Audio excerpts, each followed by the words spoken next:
presenta WowMX.tv.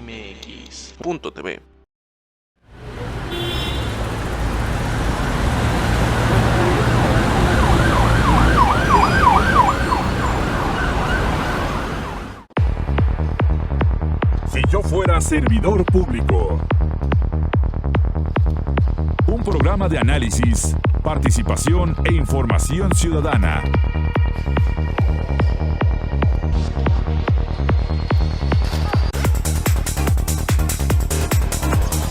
Si yo fuera servidor público.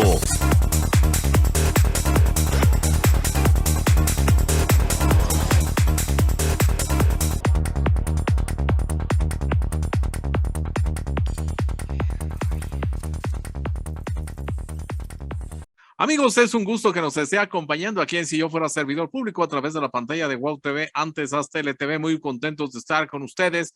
Hoy, como cada mes, vamos a platicar específicamente de la visión de Morena a través de Agustín Guerrero, que ya lo tengo aquí en pantalla. Y bueno, tenemos varios temas que comentar, la verdad, muy interesantes. Agustín, ¿cómo estás? Qué gusto saludarte.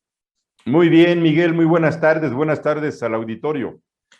Bueno, pues tenemos muchos temas. ¿Qué te parece si hablamos primero de tu partido? Porque bueno, hay que decirlo. Así como en su momento, cuando estaba el PRI en sus 80 años, todo el mundo estaba pendiente de lo que hacía al interior, porque era el partido del poder. Cuando estaba el PAN, bueno, pues había que ver qué hacía el Comité Ejecutivo Nacional Blanquiazul.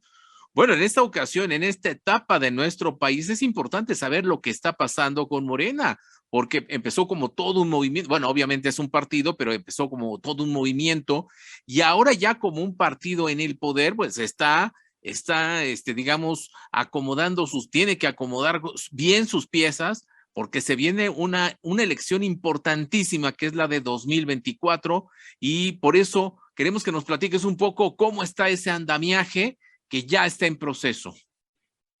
Bueno, como bien mencionas, hace 3 semanas el Comité Ejecutivo Nacional del partido emitió una convocatoria para renovar todas las direcciones a nivel nacional, a nivel estatal, los consejos del partido en los 32 estados. Vamos a realizar un congreso nacional también para dar pie a una discusión sobre los documentos básicos. Los documentos que tiene Morena son a partir de que el partido de oposición ha pasado muchas cosas desde la fundación de Morena, sí, que obliga a actualizar los documentos básicos y también el estatuto del partido, que son las reglas internas de entendimiento de los miembros de Morena. Yo te diría que en tan pocos años, o sea, a partir del 2014 hasta el día de hoy, hemos tenido 2 momentos de Morena que se ha reflejado en su manera de organizarse y de tomar decisiones. El primer Morena es el que viene de 2012, cuando se hace la convocatoria a formar el partido, y que termina en el 2018, con la elección en la que es electo Andrés Manuel López Obrador. Esa primera etapa de Morena es la de un partido básicamente formado por obradoristas, por gente que tiene la confianza, la fe ciega en Andrés Manuel López Obrador, y que nos organizamos para ganar el 2018 y para que nos respetaran el resultado 2006 y en el 2012, y que después hubo fraude que no respetó la voluntad popular. Sí. Entonces, con esos antecedentes, el obradorismo del país, nos organizamos en Morena para alcanzar ese objetivo de tener un gran resultado y saberlo defender. Como se dieron las cosas en el 2018, donde con una votación histórica de mayoría absoluta en todo el país, pues el primer objetivo de Morena, de ese Morena, pues se cumplió con creces. No solo se ganó la presidencia, sino además pues otros estados que estuvieron en juego en aquella ocasión, la mayoría en la Cámara de Senadores, la mayoría en la Cámara de Diputados, en muchos congresos estatales, 19 congresos estatales. Entonces fue un resultado que dejó una profunda huella positiva en todo ese primer Morena. Ese Morena era un Morena de izquierda, ideológicamente de izquierda con un propósito único, con un objetivo único, que era ganar la presidencia de la República. Entonces, esa etapa, hemos visto una paradoja, porque el partido no ha logrado renovar sus dirigentes desde entonces. Los actuales dirigentes fueron electos en el 2015, llevan 7 años, y pues ya por tanto tiempo han perdido representatividad, han perdido liderazgo, ¿no? Hay un desgaste. El partido mismo ha tenido hay un desgaste, ha habido un desgaste muy fuerte, el partido mismo envejeció en esa estructura, y a pesar de esa situación que dirías, hay un partido, no en crisis el partido, pero sí con serios problemas de organización. A pesar de esa situación, en el resultado electoral de los 32 estados de la República, ya se renovaron 30 gobernaturas, faltan solamente 2. De los 30 estados que han renovado su gobernatura, Morena ha tenido muy buenos resultados, ha ganado 22 estados de los 30. Hombre, es súper bien. Un gran porcentaje de bateo, digamos, si lo éramos en términos beisboleros, andas bateando arriba de 600, que es una maravilla, excelente, ¿no? Entonces, es paradójico que un partido que tiene un serio problema de organización interna tenga resultados tan positivos, ¿no? A nivel de los estados. Entre otras cosas, porque la marca Morena y el nombre de Andrés Manuel, pues siguen teniendo un gran respaldo nacional. Hay mucho, pesa mucho el nombre de López Obrador, obviamente. Sí, entonces llevamos en estos 4 años un buen resultado, pero hemos perdido fuerza orgánica e incluso narrativa discursiva, o sea, narrativa en términos ante los temas de la agenda política, generar iniciativas, discursos, propuestas para el conjunto de la población que nos dé una identidad más allá del anhelo, la esperanza que despierta Morena y que despierta Andrés Manuel. Entonces, entramos ya a una tercera etapa. Esta convocatoria que se emitió el mes pasado es una tercera etapa de Morena que arranca 2 años antes de que concluya el presidente Andrés Manuel López Obrador, que termina en el 2024. Vamos a elegir dirigentes que van a estar del 2024 al 2025. Es una dirección ya de transición, porque mucha gente ha dicho que el día que López Obrador se retire, que ya no esté en Morena, va a ser una cena de negros, ¿no? A ver quién pone orden. De tal manera que esta convocatoria va a cruzar 2 momentos. El cierre del ciclo de Andrés Manuel como presidente y como líder político activo en Morena, y el primer año de Morena sin Andrés Manuel, porque el presidente ha anunciado que una vez que él termine su mandato, se va a ir a su rancho, se va a dedicar a la vida particular y va a dejar la política, que ni siquiera va a dar conferencias o a presentar libros, ni nada, que él ya se retira de la vida pública, ¿no? Entonces, si eso es así, pues ya todo el 2025 será un escenario distinto de Morena, de tal manera que esta dirección que se va a elegir es una dirección de transición también. Ahora, ¿cuáles son las particularidades de esta convocatoria? En primer lugar, que hay un borrón y cuenta nueva con lo que hemos tenido hasta ahora. El padrón que tenemos, que está registrado ante el INE, quien quiera participar tendrá que reafiliarse, ¿no? Hay un borrón y cuenta nueva, se tienen que reafiliar, y también se está convocando a que todos aquellos mexicanos, mexicanas que simpaticen con la causa de Morena, con el programa, con la propuesta de la Cuarta Transformación, que simpaticen con Andrés Manuel López Obrador, pueden participar.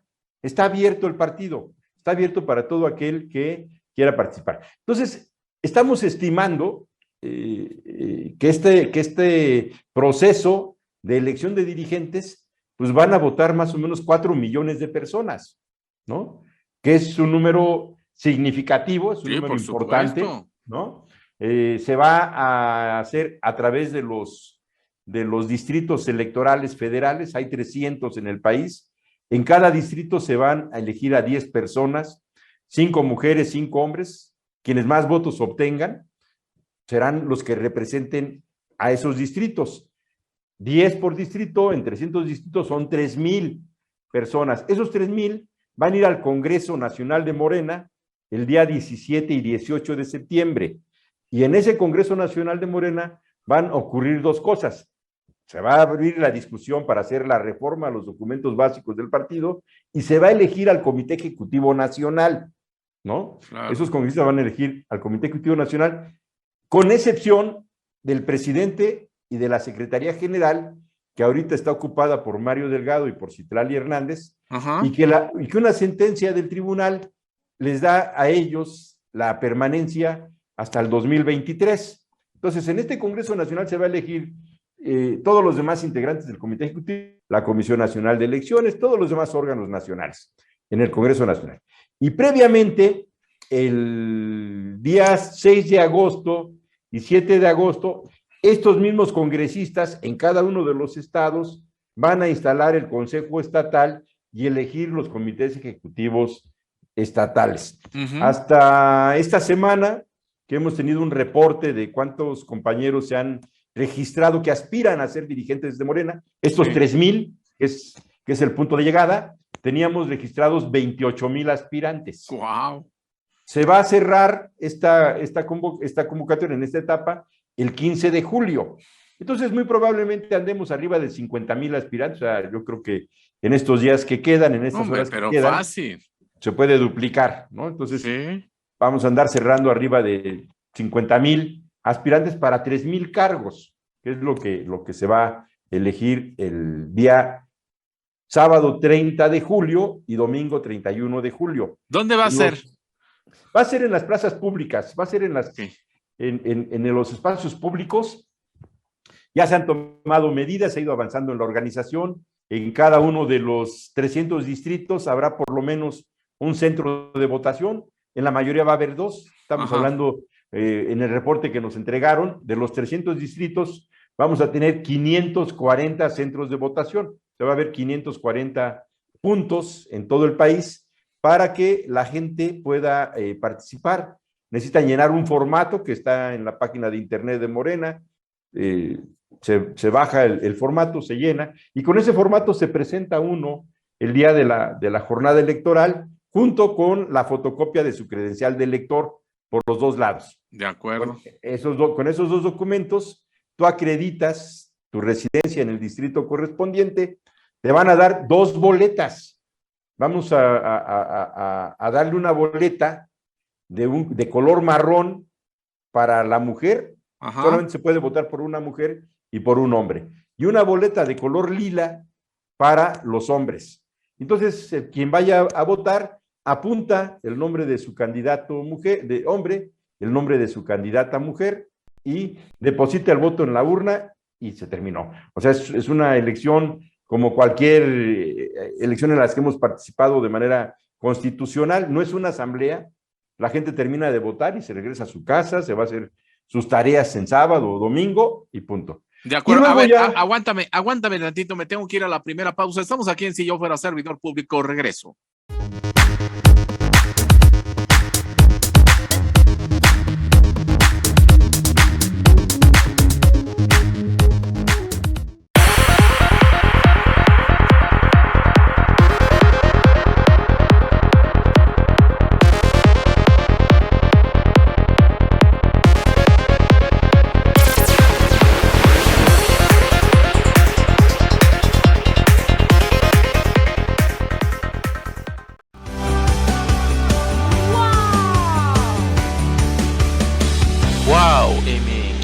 MX.tv.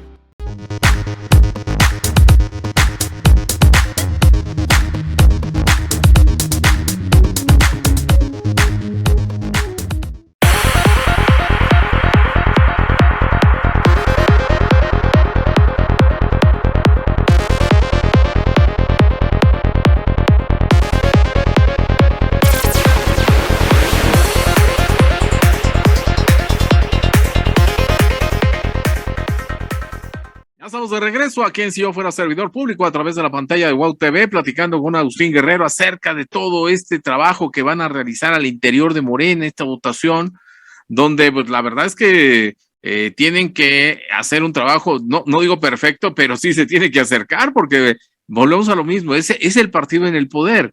Y el partido en el poder tiene que, yo creo que trabajar no el doble, sino el triple, porque obviamente se quiere mantener en el mismo y necesita a las mejores mujeres y a los mejores hombres en los diferentes cargos en todo el país. O sea, lo que dijo Agustín en el bloque pasado es muy interesante. Más de 50,000 personas se pueden inscribir porque iban, ¿cuántas decías, Agustín? 28,000. 28,000. 28,000 y bueno, estamos esperando que sea sobre unos 50,000 y unos 4 millones de personas con derecho a votar, ¿no? Que son los que le van a dar legitimidad a este proceso. Evidentemente es un proceso muy complejo, ¿no? Es la primera vez que hace Morena un proceso así. Anteriormente eran en asambleas, en espacios cerrados, era distinto el modelo. Ahora es un modelo mucho más ágil, y todos tenemos la obligación de cuidarlo, de que salga bien. Claro. Evidentemente se despierta muchas pasiones porque, pues como bien lo has comentado, las expectativas de Morena hacia el 24 es no solamente mantener la presidencia de la República, sino además, pues ganar todo el proceso electoral que va a estar en juego. Y Por evidentemente supuesto. hay mucha gente que desde ahora quiere ya participar en Morena. Tenemos la obligación de cuidar el proceso, de que no se nos salga de control, que todo transcurra con tranquilidad, que todo transcurra de manera pacífica, ¿no? Que no haya problemas. Entonces, eso ahí hemos hecho una convocatoria a todos los miembros de Morena para comportarnos bien, ayudar a que todo salga bien, a que si alguien tiene una manera distinta de participar en el proceso, no hacerle eco, sino cuidar la casa, que todo salga bien y que las 300 asambleas, los 300 elecciones distritales que tenemos contemplados se realicen sin mayor sobresalto.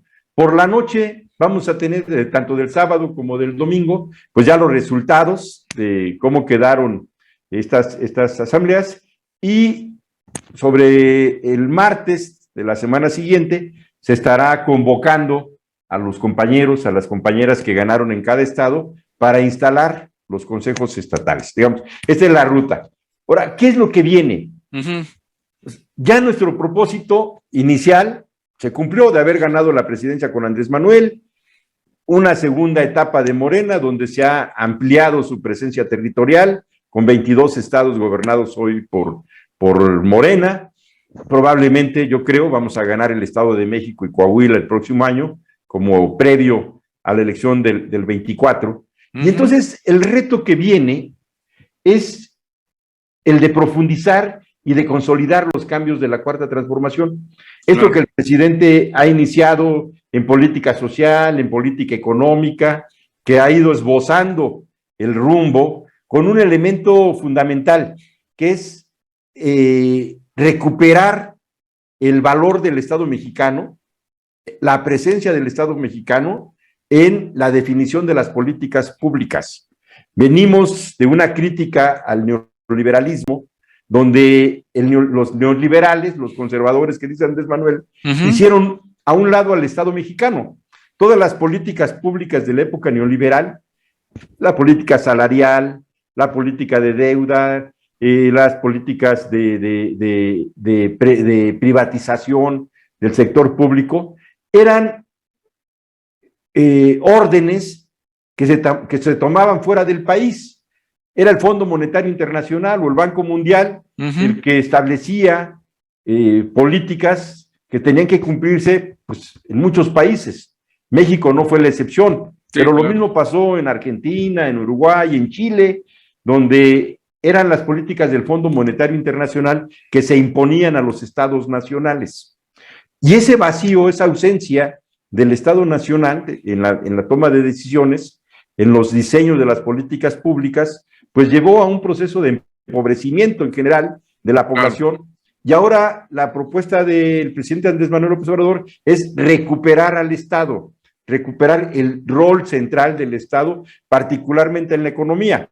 Un poco la filosofía neoliberal es que el Estado no participa en la economía, que la economía son las fuerzas, la oferta y la demanda las que determinan quién existe, quién subsiste, ¿no? Y que el Estado se dedique solamente a las cosas políticas.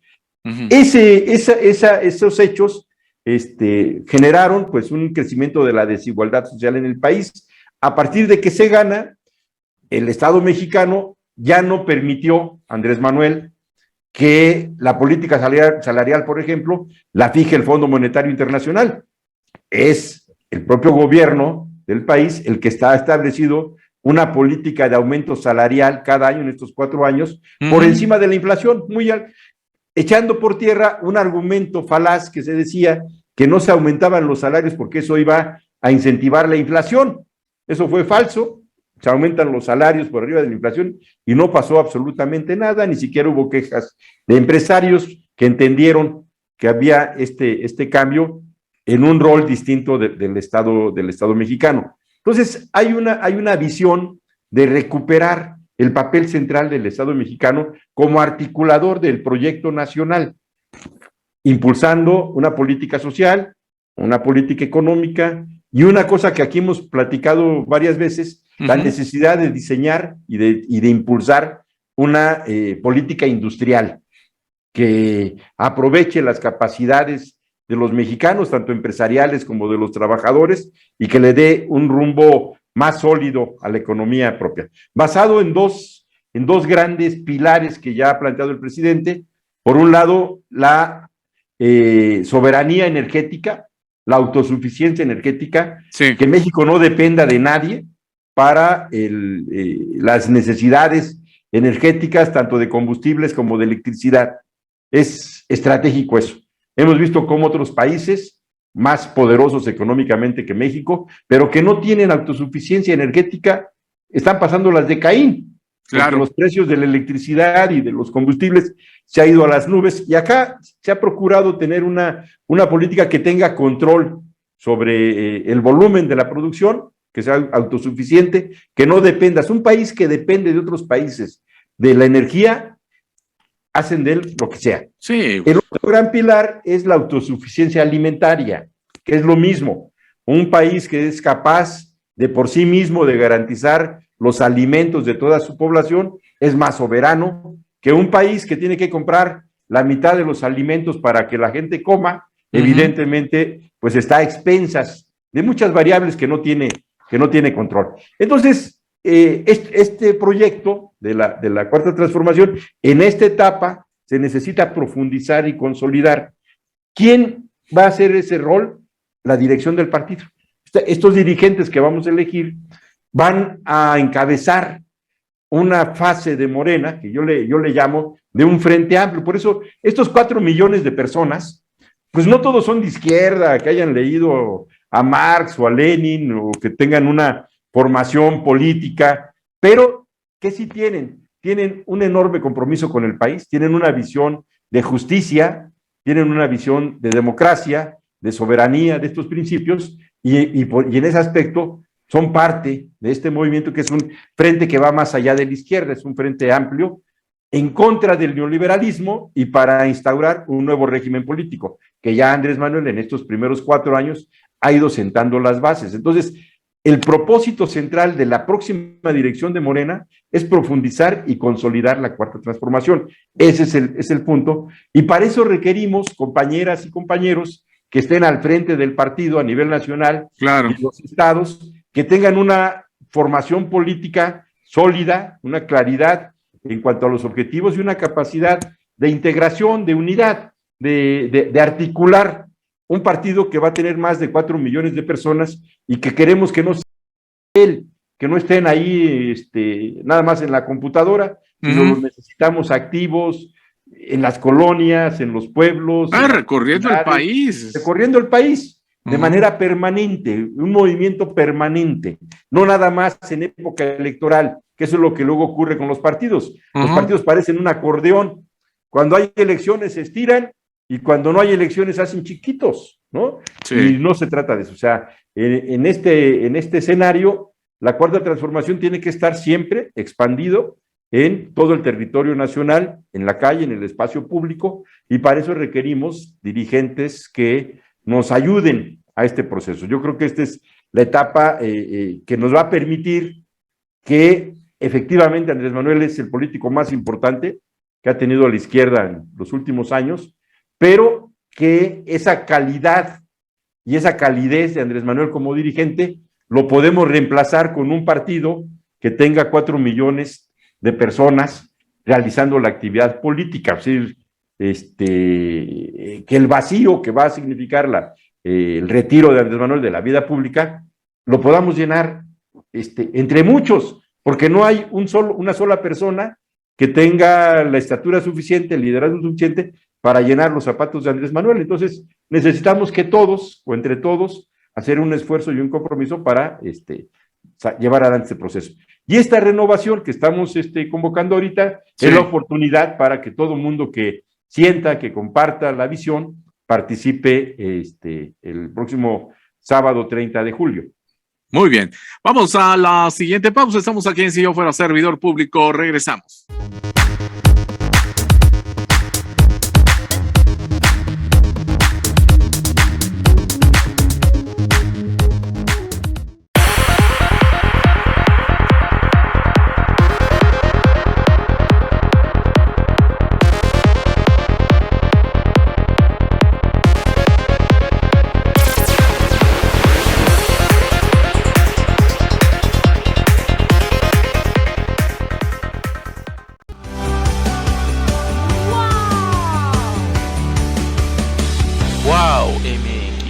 MX.tv.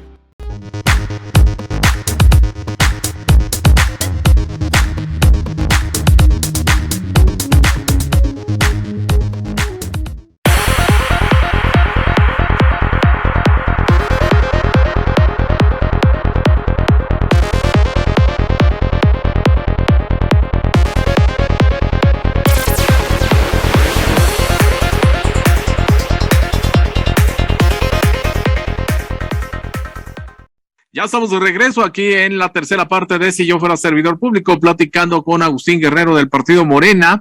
Bueno, ya nos explicó muy ampliamente el asunto interno que trae su partido y vamos a ver cómo le va. Obviamente nos va a ir platicando paso a paso en las próximas emisiones que platiquemos con Agustín. Y a ver, hay otros temas, Agustín. Fíjate que yo quisiera, antes de platicar del asunto que yo te estaba cuestionando, sobre Ignacio Mier y sobre hay una denuncia en su contra, y hay personajes del mismo partido Morena que lo están señalando. Y bueno, antes de eso me gustaría hablar de dos temas que van juntos con pegado y lo voy a decir por qué. A ver, Pablo Gómez, que es el titular ahora de la UIF, bueno, dio a conocer en la mañanera hace algunos días el asunto de que se está investigando al expresidente de México, Enrique Peña Nieto, y también el asunto del fallecimiento de quien fuera presidente de México, Luis Echeverría Álvarez. Pues ya sabemos el asunto de las columnas políticas, de los comentarios que hay en redes sociales, inclusive yo creo que tú también lo viste, porque hubo muchas tablas comparativas, ¿no? Luis Echeverría hizo esto, López Obrador hizo esto. Bueno, lo quiero juntar esas dos partes por lo siguiente. A ver, el asunto de Peña Nieto, ¿qué te parece a ti? No, porque nos gustaría desde la visión de Morena, ¿cómo lo están viendo? ¿Es un asunto que está pegado a derecho? ¿Es un asunto de venganza? ¿Es un asunto de qué? Que nos gustaría escucharlo de tu propia voz. Y también el asunto de Luis Echeverría. Más allá del asunto ya sabemos todo lo que se ha dicho de Luis Echeverría. Y más allá de lo que se diga del comparativo, me queda claro cuál es la postura de Morena, pero más bien lo que me gustaría saber en este sentido, a mí me ha llamado la atención es de que no, a lo mejor se me está olvidando y corrígeme, yo no escuché en algún momento un pronunciamiento tan fuerte del presidente López Obrador en contra de Luis Echeverría por todo lo que ya sabemos del 68. Me puedo equivocar, la verdad es que no me acuerdo. Y a diferencia, pues seguramente porque los tiene más recientes y porque son sus adversarios, como él mismo los menciona, en el caso de Calderón, de Fox, de Peña Nieto, pero yo no he escuchado, no le escuché en su momento nada en contra de Luis Echeverría. Digamos que sería yo el único punto que me gustaría que nos puntualizaras esa situación en estos dos temas. A ver.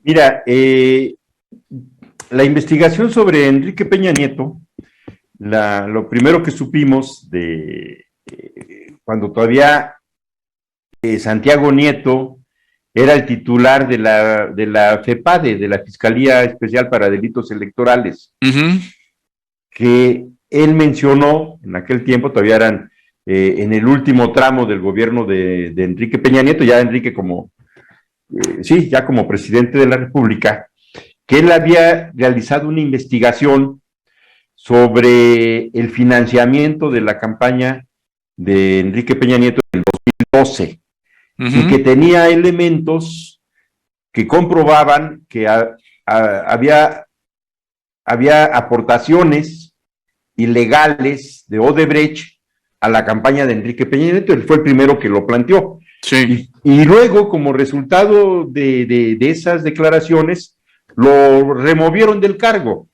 Él salió despedido como fiscal electoral, y ya fue con el resultado del 2018 que Andrés Manuel lo integra al equipo de trabajo y lo propone como titular de la UIF. Pero había ese antecedente, o sea, de investigación desde la FEPADE. Cuando llega a la unidad de inteligencia financiera, Santiago Nieto retoma el tema de Peña Nieto, ¿no? Sobre ese financiamiento de su campaña, por un lado, y también una serie de denuncias que se hicieron pues a lo largo de todo el proceso de su presidencia, de su etapa como presidente, donde había señalamientos de corrupción, de contratos que no cumplieron con la norma legal, actos de corrupción con varias empresas, con OHL, recordarás, de obras con sobreprecios, de entregar contratos de manera no transparente, ¿no? A Peña Nieto.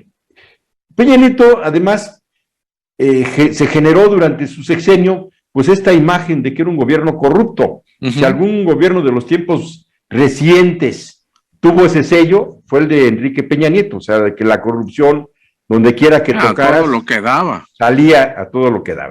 Entonces, sí me llamó a mí la atención que pasaran toda la etapa de Santiago Nieto y ahora lo que lleva Pablo Gómez, y que no se haya presentado una investigación en el caso del expresidente más reciente, porque hay investigaciones sobre Calderón también y sobre otros, ¿no? Cedillo en el caso del Fobaproa, en fin. Pero en el caso específico de Peña Nieto, que era el más reciente, la información estaba más fresca, pues no se le dio seguimiento. Entramos a esa etapa de la consulta sobre los expresidentes el año pasado, sí, que se solicitaron firmas para hacer la consulta, y muchos de los argumentos que se dieron, invitando a la gente a que diera su firma y a votar, era para abrirle un procedimiento penal a los expresidentes, ¿no? Esos procedimientos penales, particularmente en el caso de Enrique Peña Nieto, pues eran por corrupción, eran señalamientos muy sólidos, con expedientes muy, muy sólidos sobre corrupción.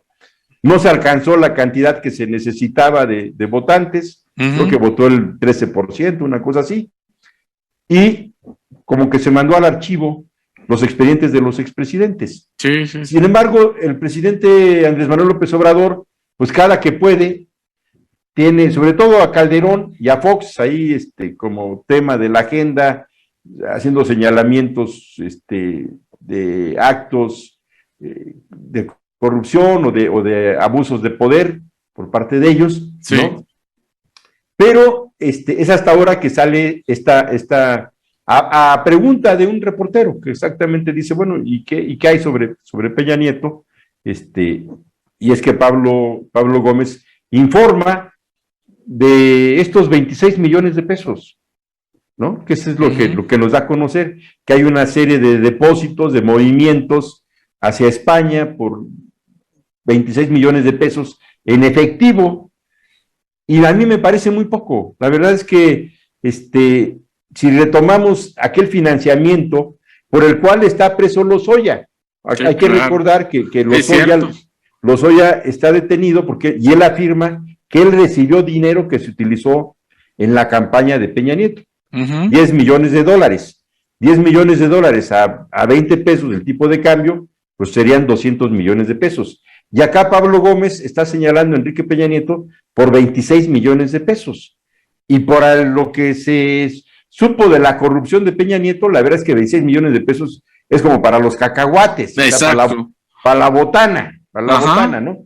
Y ni siquiera es por actos cuando él fue presidente, sino ahora son movimientos de depósitos 4 años después de que dejó la presidencia, entre familiares y empresas, en fin, pero no hay nada que vincule que ese dinero es resultado de contratos, de asignaciones o de moches, ¿no? Que, bueno, a ver, el origen de este dinero son los moches que recibió cuando era presidente por haber otorgado contratos, y entonces ya jalas la madeja desde allá y dices, a ver, hemos rastreado, y estos depósitos en efectivo que están ocurriendo en este momento es dinero que viene de hace 6, 7, 8 años o 10 años cuando él era presidente. No se nos dice eso, sino se dice, bueno, pues hay estos movimientos, no se acredita cuál es el origen de esos recursos, pero no salen del ámbito familiar, no se vinculan al ejercicio de gobierno. Entonces,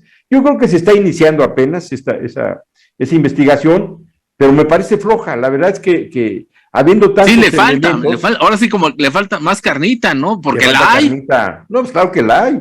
O sea, algo que explica los 30 millones de votos a favor de Andrés Manuel fue el hartazgo de la gente ante la corrupción del gobierno de Peña Nieto. O sea, era una voz populi, toda la corrupción, todos los negocios que traía con las constructoras, los moches que se recibían, los moches que él mismo autorizó para las reformas, porque se habla, es que se le dieron moches a los diputados, ¿no? El presidente Andrés Manuel en la mañanera ha dicho muchas veces, las reformas de Peña Nieto salieron con moches. Por los moches, ¿eh? Entonces, señalas a los diputados que recibieron el dinero, pero ¿quién se los dio?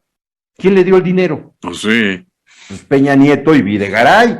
O sea, de ahí salió era dinero público, no era dinero del bolsillo de Videgaray comprando votos con los diputados, era dinero público. Dinero público. ¿No? Y el responsable del manejo del dinero público es el presidente de la República. Entonces, a mí me parece que está muy barata, o sea, esta investigación por 26 millones de pesos, no lo dudo, pero creo que hay más elementos, que hay carnita, y que bien haría Pablo Gómez en echarse una buceada en todos estos procesos, que además están muchos de ellos, hay denuncias sobre las corruptelas de Peña Nieto, ¿no? Que van más allá de 26 millones de pesos, la verdad es que me parece muy poco. Ahora, eso se da en el contexto de todo este proceso del Estado de México, ¿no? Que también se dice, bueno, es que se le quiere colocar contra la pared a Peña Nieto porque es un mensaje para que no se meta en el proceso del próximo año. Mira, yo creo, y aquí lo hemos platicado más allá de eso, del papel de Peña Nieto, que a mí me parece que, como todos los expresidentes priistas, tomó la sana distancia de irse. O sea, él no hace vida política en México, ¿no? No hay esos mensajes o esos eventos que dijeras, bueno, es que anda de grillo. En México no, yo creo que él ya agarró su dinero, ya se fue. Bueno. Vámonos. Y lo del Estado de México, aquí lo hemos comentado, el PRI se juega su existencia. El PRI se juega en esa elección el mantenerse como un partido nacional, como un partido con una referencia nacional. Puede perder Coahuila y no pasa nada, pero perder el Estado de México para el PRI podría significar pues prácticamente es su muerte, muerte política. Está jugando su vida y van a defender ese proceso. Aquí lo hemos comentado, el PRI está obligado a tener el candidato de la alianza en el Estado de México. O sea, no va a entregar en la mesa, en un acuerdo con el PAN y el PRD, bueno, con el PAN, la candidatura del Estado de México. Claro. No la va a tener el PAN, esa candidatura, eso ya lo debe de entender Marco Cortés y los panistas. Esa candidatura, el grupo Atlacomulco la va a defender porque se juega ahí su vida, ¿no? Sí, por para supuesto. Ellos, Entonces, si la van a perder en la urna, no en la mesa, ¿no? Y para eso no necesitan a Peña Nieto, o sea, los priistas saben el tamaño de la importancia que tiene lo del Estado de México y la van a tener. Lo otro que comentábamos, que en el caso de Coahuila, los Moreira, que son los dueños de la franquicia allá, pues tampoco van a dejar que el PAN tenga el candidato en Coahuila, ¿no? Ellos han estado trabajando, traen candidato fuerte, conocido, y yo creo que, lo comentábamos, el PRI va a tener los candidatos de la alianza en el Estado de México, Sí. que es su sobrevivencia, y porque el PAN no tiene la fuerza para imponerle a los Moreira un candidato distinto, No. un candidato del PAN. Entonces, los momentos del PAN van a ser para el 24. Eso creo que Marco Cortés tendría que entenderlo, ¿no? Y buscar la alianza para apoyar al PRI en estos dos estados, y luego en el 24 pedir la candidatura a la Ciudad de México. Creo que es la ruta en esa parte. Exacto. Peña Nieto me parece que no es un factor ya en el ya. proceso electoral del Estado de México. Muy bien, vamos a la última pausa. Estamos aquí en Si Yo Fuera Servidor Público. Eso.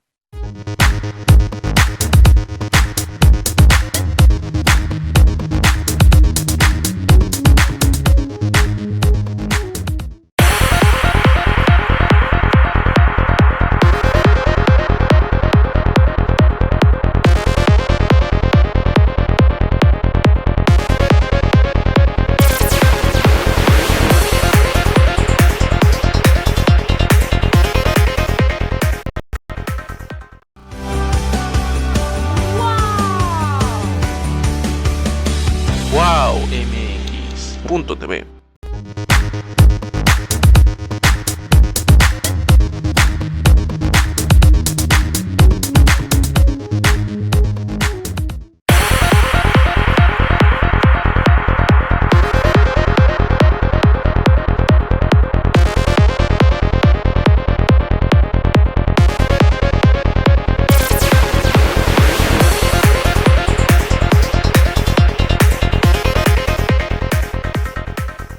Estamos en la última parte de Si Yo Fuera Servidor Público, platicando con Agustín Guerrero. A ver, en este último bloque, Agustín, por una cuestión de tiempo, si le podemos dedicar por lo menos 3 minutitos más o menos al asunto que yo te preguntaba de el presidente López Obrador y la muerte del entonces presidente de México, Luis Echeverría, y ya todo lo que se ha dicho, ya no lo repito porque, bueno, nos queda claro el asunto que hay con mucha gente quiere ver las similitudes de ambos. A ver, primero sería ese tema, 3 minutos, algo muy corto, porque...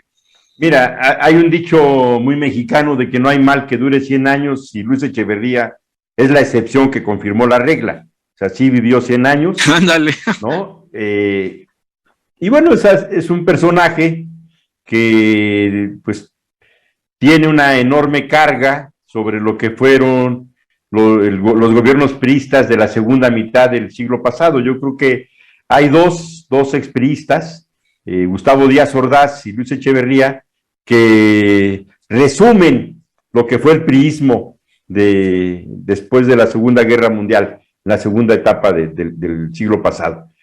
Él fue responsable como secretario de Gobernación de la matanza de Tlatelolco, de la matanza del 10 de junio del 71, de los desaparecidos en la Guerra Sucia, cuando se le llevó a un procedimiento penal en los tiempos de Vicente Fox.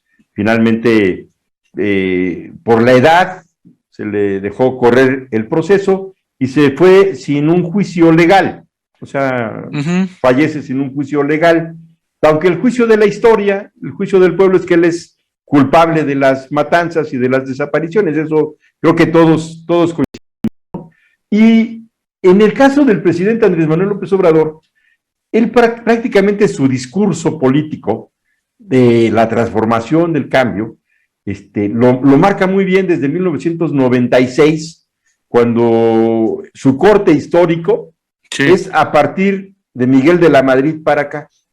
O sea, el priismo anterior de López Portillo hacia atrás, pues seguramente ahí hay cosas que reclamarles, que exigir, que pedirles cuentas, pero lo importante es a partir del neoliberalismo. Sí. Cuando Andrés Manuel habla de la mafia del poder, se refiere prácticamente al grupo cercano que conformó Carlos Salinas de Gortari y que llegan hasta Enrique Peña Nieto.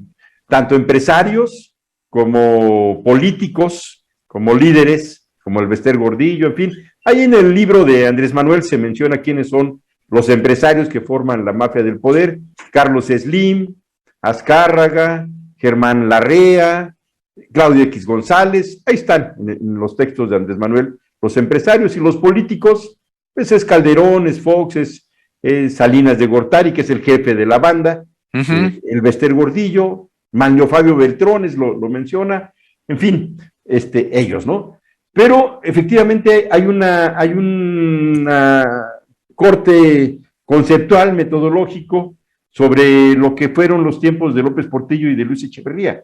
No hay ninguna referencia de Andrés Manuel sobre esos momentos en ninguno de sus textos, y ahora que ha fallecido este personaje, hay un mensaje respetuoso como presidente, como jefe de Estado de Andrés Manuel, lamentando la muerte de Luis Echeverría, sin más comentarios, o sea, en una postura austera, digamos. Yo creo que él asume ahí su rol como jefe de Estado, ¿no? Y ya no hace un comentario mayor. Las víctimas, porque los delitos que cometió Luis Echeverría son delitos de lesa humanidad, la desaparición de personas, los asesinatos, las represiones que hizo son delitos de lesa humanidad, y las víctimas o los sobrevivientes de las víctimas pues siguen con el dedo en la llaga, planteando que no importa que se haya muerto, puede ser materia de juicio legal, post-mortem, Luis Echeverría. Yo también creo eso. Yo creo que ahora que está la Comisión de la Verdad, que está investigando justamente el periodo de Luis Echeverría, ¿no? Si se llegan a concretar en esas investigaciones una responsabilidad de Echeverría, esa comisión tendrá que presentar una denuncia penal para que se deslinden esas responsabilidades. Entonces yo creo que, bueno, el país realmente no pierde nada con la muerte de Luis Echeverría. Yo incluso alguna vez propuse ya algún tiempo que una manera de desagraviar a la sociedad mexicana era retirar del espacio público, de muchos lugares, con nombres de colonias, de calles, los nombres de Gustavo Díaz Ordaz y el nombre de Luis Echeverría. No nos merecemos esos nombres en una colonia, en una calle, ¿no? Entonces creo que eso todavía se puede hacer. Ojalá y así sea, Agustín. Oye, último tema que tenemos, pues, también por una cuestión de tiempo. A ver, vamos a tratar de sintetizarlo. El asunto de Ignacio Mier, que es diputado de Morena, y que hay una investigación en su contra y con otras personas. Me habías dicho hace rato, por desvío. Bueno, se ha informado que hay algo así como 300 millones de pesos que se facturaron de manera irregular con empresas que no existen, por parte de otra empresa que sí existe, de la cual es socio Ignacio Mier. Estamos hablando del periódico Rueda, Cambio, ¿no? Del periódico Cambio, así es, los socios del periódico Cambio, y que se ha acreditado, bueno, se está investigando por parte de la UIF, de la Unidad de Inteligencia Financiera, estos desvíos de recursos, ¿no? Ya hay algunos detenidos por este hecho, y la queja del diputado Ignacio Mier es que se han filtrado de manera ilegal esta información. Esa es su queja, pero no desmiente el contenido de la información. Sobre eso no hace ningún señalamiento, ninguna opinión, no dice que sea falso, simplemente dice que es ilegal que se dé a conocer esa información, ¿no? Entonces, es un tema que tendrá que atenderse penalmente. Él está imputado por esta situación. Y en el con un juez, ya el juez determinará si lo cita, en fin. Tenemos el tema del fuero. Como es diputado, se arguye que tienen fuero, entonces ¿tú ves el escenario que le quiten el fuero?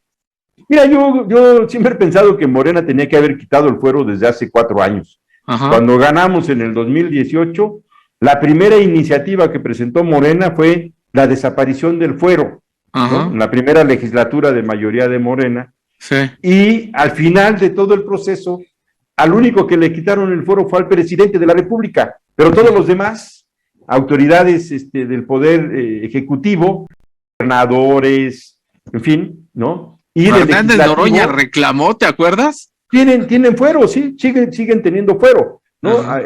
Ahora escuchaba a Cabeza de Vaca diciendo que él tiene fuero, hay un debate, y yo creo que más allá de eso, porque el fuero no es para proteger a delincuentes. Exacto. El fuero se hizo para proteger los dichos como legislador en su momento, y que no te podían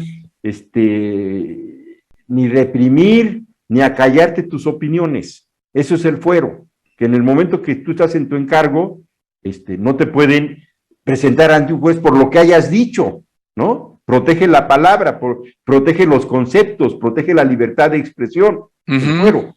Pero si eres un delincuente, pues no tiene por qué protegerte el fuero. O sea, como cualquier otra persona, tienes que ser presentado ante un juez, ¿no? Entonces, no sé, la verdad es que no veo esa ruta del desafuero en este momento. Habrá que ver si efectivamente, porque eso es un orden de un juez es el que le tiene que solicitar a la Cámara de Diputados, una vez que tenga pruebas, de abrir un procedimiento de desafuero para que pueda ser sujeto de un proceso penal. No sé, habrá que estar muy atentos a cómo evolucionan las cosas, pero en este momento me parece que el diputado Nacho Mier sí tiene, más como coordinador de Morena, pues tiene la obligación de dar la cara, de explicar, a ver, te señalan esto, ¿qué tienes que decir? Porque no es un diputado cualquiera, no es una persona, no, es el coordinador del grupo parlamentario mayoritario en la Cámara de Diputados, y debe de quedar siempre fuera de toda duda su integridad, su calidad moral, su calidad ética. Entonces, él es el que está obligado a dar a conocer qué es lo que ha pasado con estos señalamientos que se le han hecho, ¿no? Muy bien, pues vamos a estar pendientes, Agustín, el próximo mes a ver cómo evoluciona este tema que está por demás interesante. A mí, yo creo que ya nada más para mi último comentario en este sentido es de que si hay señalamientos por parte de Miguel Barbosa, gobernador de Puebla, y otros actores políticos de Morena, más allá de que sea en contra, sino que estén señalando también a este diputado Ignacio Mier, bueno, eso me habla de que efectivamente no debe haber complicidades, y eso es bueno. Creo que eso es positivo. Mira, la acusación la hace la UIF, la acusación, ¿no?